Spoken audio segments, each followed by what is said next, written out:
It's This Week in Creationism, episode number 47. I am your host, Joel Duff, and here we take a look at the recent headlines in the world of creationism.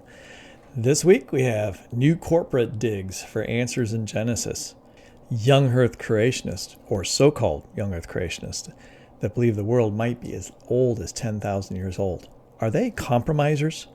Let's find out. And then just a little bit about the whole young earth evolutionist yet again. We've got that coming up.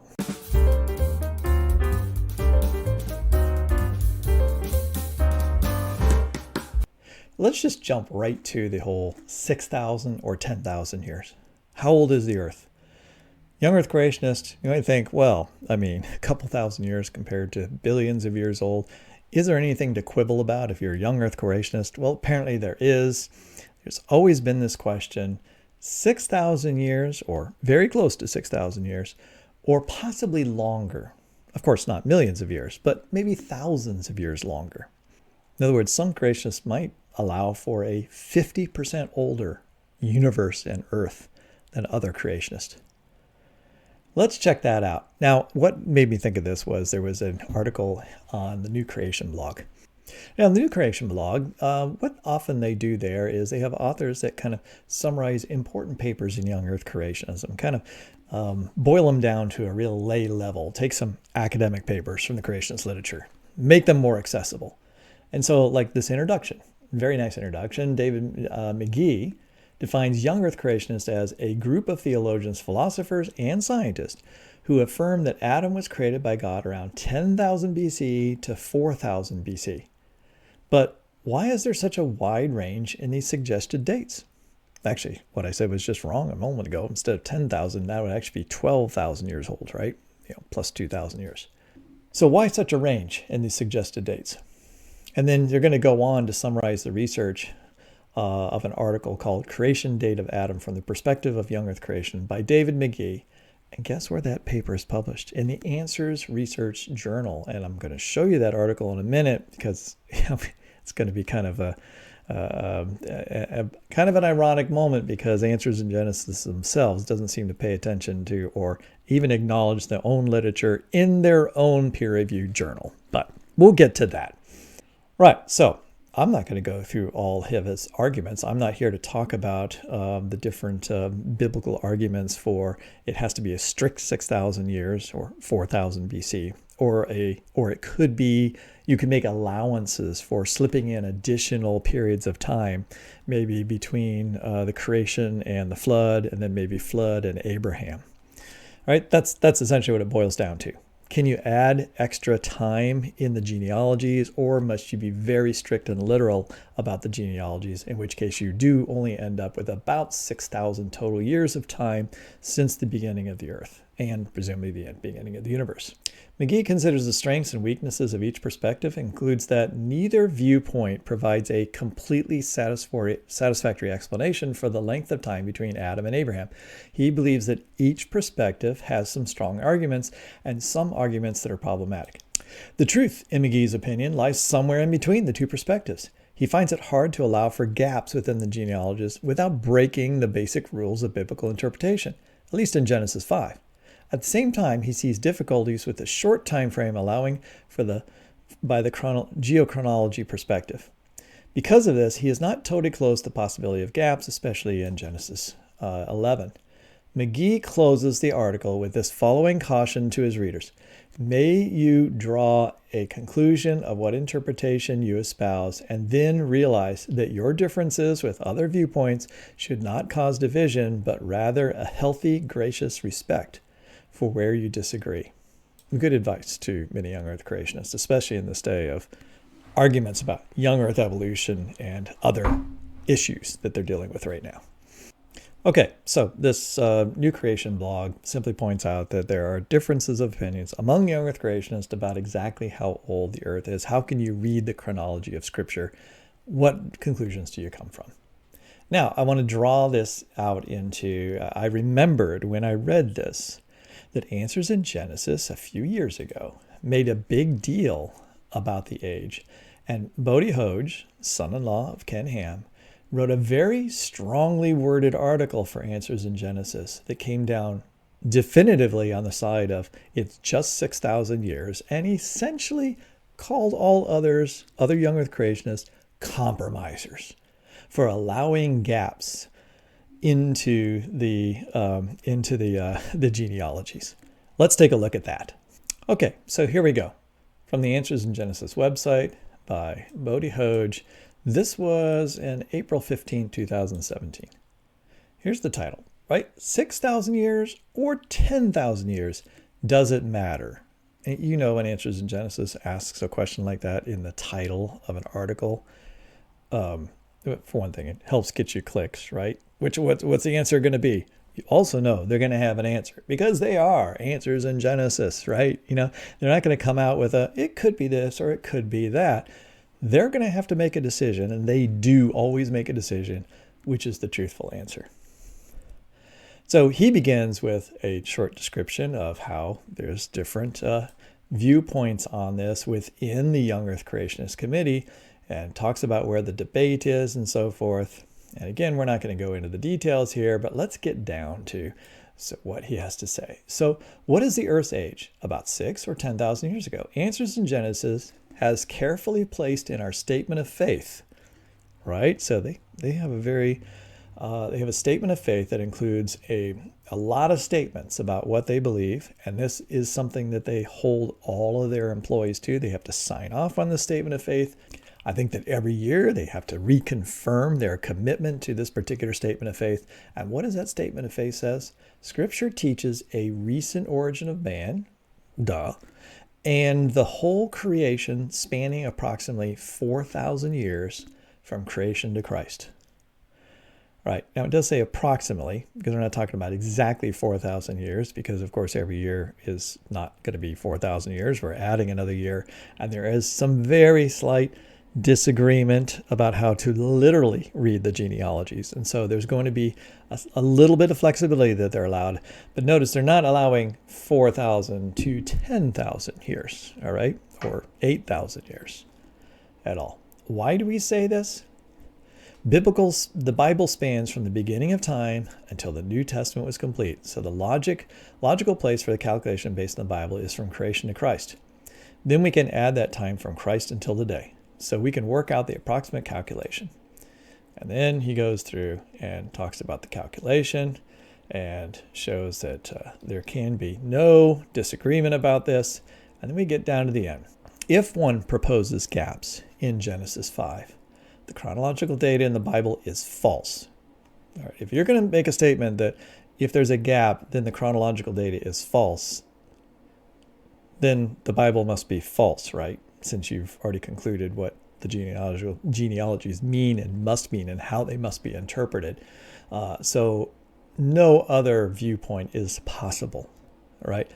And if you're bringing falsehood, then you must be shunned, right, within the Young Earth Creationist community because you're leading people astray.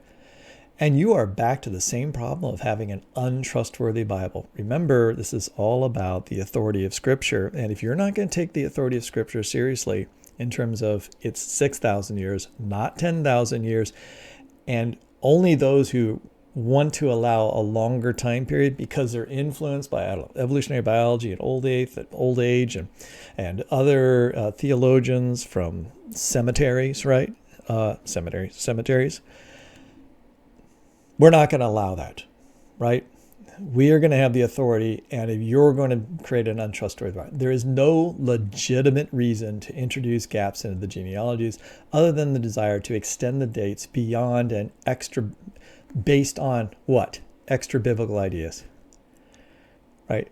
You can always find someone else's source of issue being from extra biblical ideas, whereas theirs are the biblical ideas.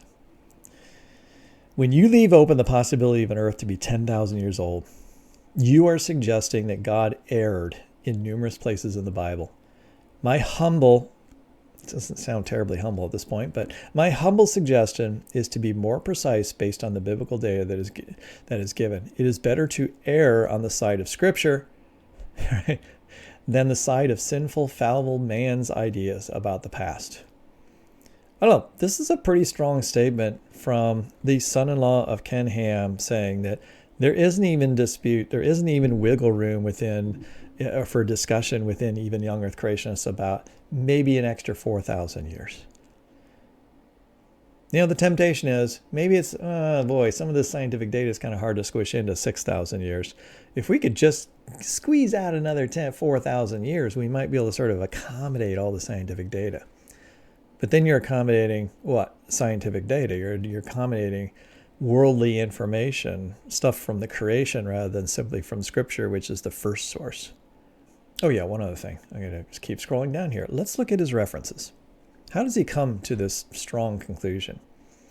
Well, there is a chapter in the New Answers book, edited by Ken Ham, all right, and published by their publishing unit, which talks about this issue, and then just goes straight to James Ussher, all right, from the late 1800s, who was the one that originally counted the most famous date for creation based on genealogies.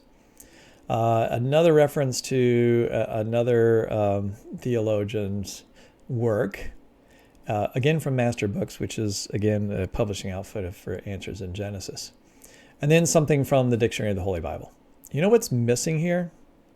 What's missing here is actually a large number, we'll say a dozen articles that are written, all right, by young Earth creationists, theologians, scientists, folks interested in this particular topic who have discussed, the specific age of the Earth and had this kind of discussion.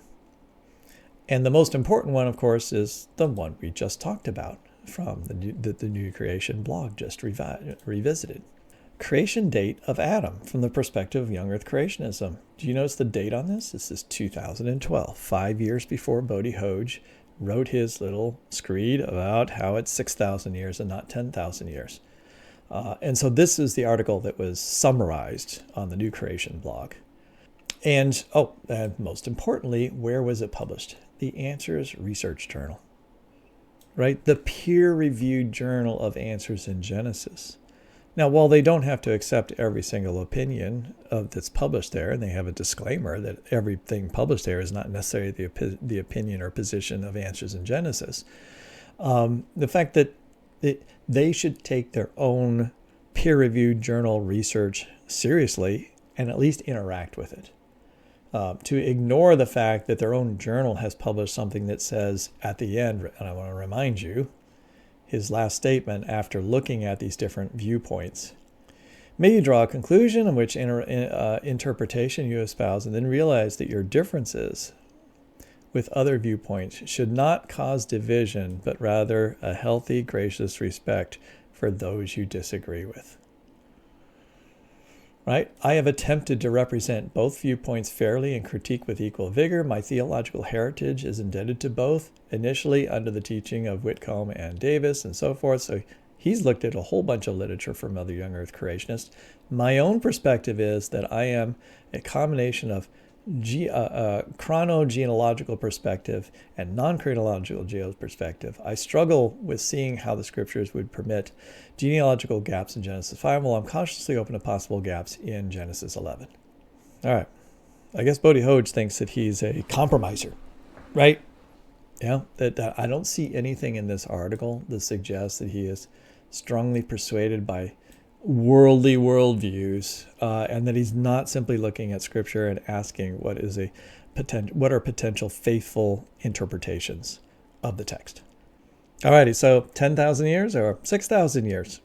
How old is the Earth? From young Earth creationist perspective, Answers in Genesis, or at least Bodhi Hodge, seems to feel like it's a strict 6,000 year chronology. But I would say that he hasn't really picked up a lot of traction for that particular view. I still see almost everybody referred to as 6 to possibly 10,000 years. And the 10,000 year thing is a little squishy. And I think that's what Answers in Genesis doesn't like about it, right? They like definitive answers. And if you allow for 2,000 years more, or 3,000 years, or 4,000 years more, it's a little hard to say, why not 5,000 years more? Why not 6,000 years more? And yes, there are some young Earth creationists who will allow for something like 20,000 years, right? And I would assume there's probably some that even think that it might be a little bit older than that. Still, nothing like billions, But for answers in Genesis, that's a slippery slope thing. It's better just to have an answer and then to say that, like, this is, just proclaim it to be the biblical answer, right? There's no other answer, because this is based on Scripture, and anyone else's idea is something that came from outside of Scripture and is obviously not fully authoritative. So must be rejected. That's always the simple solution, right? Sometimes Scripture isn't so clear on some things, though. Sometimes we have to consider other forms of evidence in order to be able to interpret Scripture. But that's a scary thing for Answers in Genesis and Bodhi Hoge. So I mentioned this very briefly in another This Week in Creationism episode soon after the purchase of this facility. So just south of Cincinnati in Kentucky, off of one of the major freeway intersections there. I think I'm not actually sure what town that's in, but it's near Florence. They were able to secure the purchase of a multi-million-dollar facility that was the some kind of headquarters for Toyota before they moved to Texas. And so they've secured this very large building. I can't remember the square footage on it, but it's enormous. And it's going to be a number of different things, including their new AiG headquarters. Just to give you an idea of the extent of and the size of this place. It's going to be a school. All right, so they're going to convert some of the outdoor area into school area or playground. And so it's a K-12 school, which they've outgrown their current facility. So that's one big vision, is to have this Christian education center. They're going to have their IT stuff there. They'll have their corporate office. They'll have their ability to do more video, and I know they're going to branch out into doing more TV type stuff. All right. And so that'll be housed here. Just to give you some other guys, these are all pictures that Ken Ham just posted on his blog today. And so walking around the facility. All right, so really a very large facility, much more than they need now, but obviously Ken Ham always thinks big, and they'll fill it. So now they have the Ark Encounter. They've got the Creation Museum. So they had this school. Now they've got this, and this school will now be housed in this building, but now they have this large corporate building in a very central location. They've added an enormous amount of infrastructure, and they were able to just outright buy this thing. I don't know if that's from funds from the He Gets Us campaign, or the people that are behind that, or where that extra money comes from, but dipped into their cash reserves because they haven't asked for new funds yet, new donations above and beyond the normal donations. Right now, they're actually on a capital campaign to raise $20 million, and they're right about the $20 million mark. But that's for improvements for the other two parks, right? So for some of the big additions they've got going on at the Ark Encounter. This is going to take multi-millions of dollars on top of however much they paid for it in order to retrofit this for their particular needs. And then even once it's established, they have a large amount of infrastructure cost that's going to go into maintaining this particular facility. So in terms of like the amount of building space and area that they have, they require a substantial amount of money to have operating funds to continue this operation. But as I said, they're expanding into, I think, more lucrative areas in terms of TV and other forms of revenue besides just the two parks, which don't really pay for themselves. So they're very much dependent on sponsors and donations. Still, it's a nonprofit organization, and they still have to constantly be doing something. In a way, this is all part of just doing something new so they can continue to keep the excitement going, to keep people donating money to this. All right, and lastly, it's not a very long This Week in Creationism. I'm not ready to go into the nuts and bolts of each of these articles that have come out lately. I just want to keep you on top of the fact that the series, I think this is number 5 now, They started out with this new series, a new section on their website about young Earth evolution and the dangers of young Earth evolution within the midst of young Earth creationism. Kind of like the dangers of those who believe the world is 10,000 years old versus the true believers like ourselves that believe it's only 6,000 years old. And so they're calling that particular movement within a movement out, revealing the dangers of those so that others will be aware within young Earth creationism. So last week it was, can creationists accept evolution? And I talked a little bit about this particular image, so I have another whole video just on that. I will at some point go through that particular article and talk through almost line by line, the problems that are in this. This week, in the last couple of days, the newest article came out. Is the evidence ambiguous? Is it ambiguous how old the Earth is? And it's really about a mature creation viewpoint that some young Earth creationists are dabbling back into, that God created things to look old. So rather than the mantra that Ken Ham constantly uses, that you can look out and everywhere you look, the evidence is obvious that the world is old. Some young Earth creationists are saying it's not obvious that the world is old.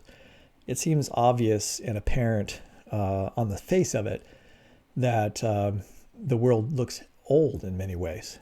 And one way to accommodate that age is to say that God created with the appearance of age, all right?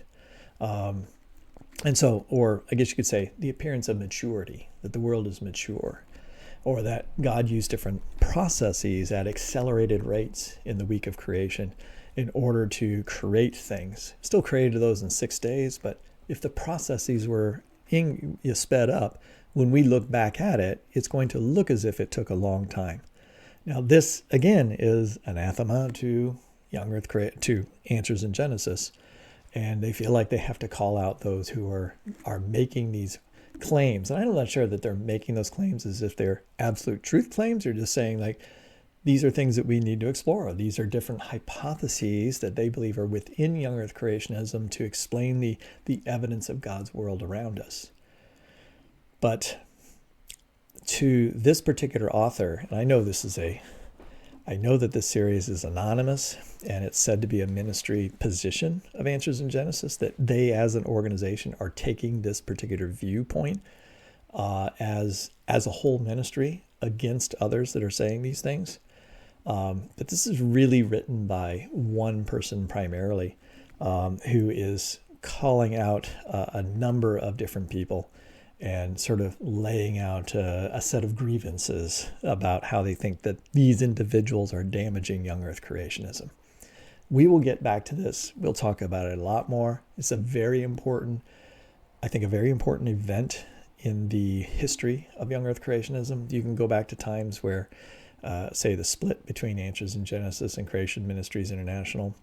That was a big event that occurred, but it wasn't really about theology. It wasn't really about interpretation of the evidence. It wasn't about the science of young Earth creationism. It was really about personality. It was about egos, really. And it ended up creating two different organizations, one of which is Answers in Genesis, that predominates the young Earth creationist scene today. And so I think that this particular squabble, all right, division within young Earth creationism is potentially much more important in terms of the long-term prospects of young Earth creationism. And so I'll be watching it very carefully to see what kind of responses come from this, how others who are obviously going to be affected by this call, because it affects their donations, it affects their ability to interact with Answers in Genesis, or maybe even possibly other major organizations. And it potentially stifles the free flow of ideas within young Earth creationism. Not that they've ever had great free flow of ideas, but it makes it worse. And, will they be banned from publishing in Answers Research Journal and maybe some other journals? So making it harder to find a home for some of their ideas and their hypotheses. These are all things that we need to see how they play out from here. It's also a power play on Answers in Genesis part in terms of trying to make sure that they maintain their position of authority within young earth creationism as the voice of what will fly and what doesn't fly as young earth creationist ideas. So it is a very important trend to follow, and I'll certainly be on top of it. Okay, one last thing. It's actually a promo. I don't do promos on this channel, but it's a promo for myself. So this is a promo for a long video that I'm just about to record. That I've spent a long time writing about, and there will be there'll be a blog post that comes out with it, as well as a PDF, sort of a position statement that can be downloaded. And it does represent basically the script of the video itself, but I will go beyond on the video what I've written. And so the title of my video and my blog is going to be a quadrillion mutations later. Why in the heck are you still alive? And it's my response to, or it's a form of response to the idea of genetic entropy, something young earth creationists like to talk about a lot. And I've been thinking about that topic, and I know what all the traditional responses are, and I think they're perfectly good responses. But I've kind of thought about it in a different way, and I hope that this is kind of a fun way of thinking about genetic entropy. And the idea is to think about genetic entropy from the point of you as an individual. How do you survive, right? How have you survived having trillions, not trillions, but quadrillions of mutations during your lifetime? Why are you still standing when you've experienced, at my age, probably dozens of quadrillions of mutations?